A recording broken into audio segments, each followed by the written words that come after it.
Ladies and gentlemen, there is the one and only Phil Turney, survivor of Israel's premeditated and deliberate attack upon his ship, the USS Liberty, 43 years ago this upcoming June the 8th. And with us, we'll bring up our friend here in just a minute. He is not a stranger to this program, ladies and gentlemen, and I can guarantee you, you are going to be subjected to one hell of a fine radio program tonight with our guest. Phil Turney. Yes, sir. How you doing, Mark? And good. Listen, it's okay. It's okay if we're not on the Liberty Hour, and we're on the Ugly Truth because they go hand in hand. We're trying to get the truth out, and the people that we get on the shore are just they just bring joy to my heart, especially the gentleman that's going to come up in just a minute, but. Also, I want to thank you, Mark. You work hard, and I know that you got a lot of pressure on you, and you get things done. And with the book we've just written and the other book, we've been working pretty hard. And so, I'll just go ahead and shut up and listen for a while. And I'll tell you what, Phil. Since you brought that up, let's just go ahead and give the folks out there a little bit of information about the book. Now, the book is done, ladies and gentlemen. We are just waiting for some proofs to be finished for the cover, but you can go ahead and view the cover of the new book, Phil Turney's new book, What I Saw That Day, by going to ussliberty.wordpress.com, and you will see right there on the front page, you will see the cover of the book. And it is, what can I say, it is a beautiful book, ladies and gentlemen. So far, all of the reviews we've gotten, the one word that seems to be repeated over and over again is that it is spellbinding, that you can't put it down once you start reading it. And I would have to concur with that, ladies and gentlemen. You'll rarely see me or hear me patting myself on the back. But with this particular project, ladies and gentlemen, I must say I am damn proud of it. Anyway, ladies and gentlemen, as promised, we have a very special guest with us tonight. He has been on the program with us on at least two other occasions. Now, the reason that I decided to have this particular guest on is because he wrote what I consider to be an outstanding article that appeared this week on, I don't know how many dozens of websites around the world. Generally speaking, whenever one of his articles hits the net, it's like candy in a kindergarten room. Everybody goes running for it to get their piece. And so, without any further ado, I want to go ahead and bring up tonight's guest, and it is Dr. Alan Sabrosky. Dr. Sabrosky, welcome to the program. Thank you very much, Mark. Pleasure to be here. Well, believe me, the pleasure is ours. As I said, this article that you wrote this week, there are very few articles that really catch my attention these days, as you can understand, Dr. Sabrosky, because there's just so much information out there and so many people talking. But this one particularly caught my interest and held my interest throughout the duration of this, reading this article, which I will be reading here in just a minute. But before I jump into that, I'm just going to go ahead and give you the floor here and let you say some things that I think need to be said. Mark, we had talked about this earlier, and you know, my feelings are that I'm perfectly willing to debate issues with anyone on any subject. You know, most of us have different views of things, and you know, none of us, I think, believes that we have the entire truth to ourselves. That anyone who does is a fool. Mm-hmm.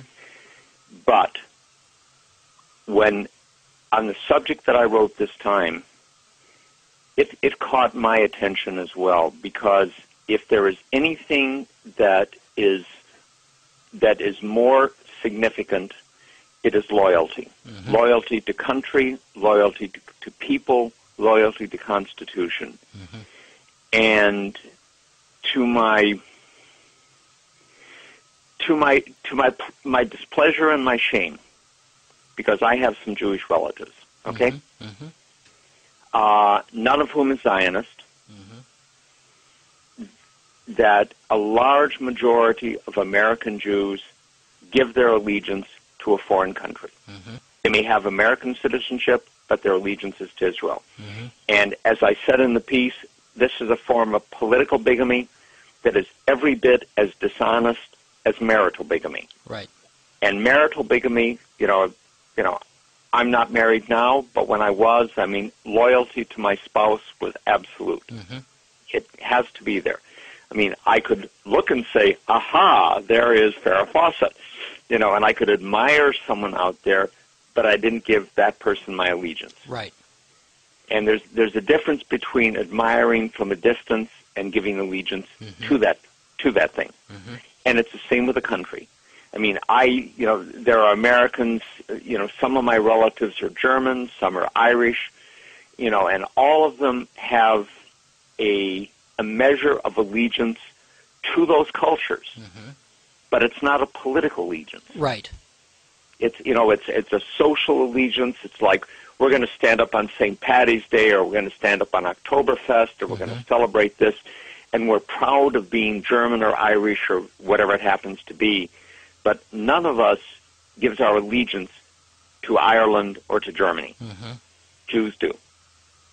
And if we don't say it, I don't care if we're called anti-Semites or not. Mm-hmm. If we don't stand up and say truth is truth, their allegiance to a foreign country, they are traitors, then we're dishonest to ourselves. Well, and it would be one thing, Doctor. It would be one thing if they had allegiance to this foreign country, and this foreign country's national interests mimicked ours. But this isn't the case. I mean, look, we have here, as far as the third leg of this chair here today, is a man who experienced firsthand the fact that this other country, the national interests of this other country, are not the same as the national interests of this country.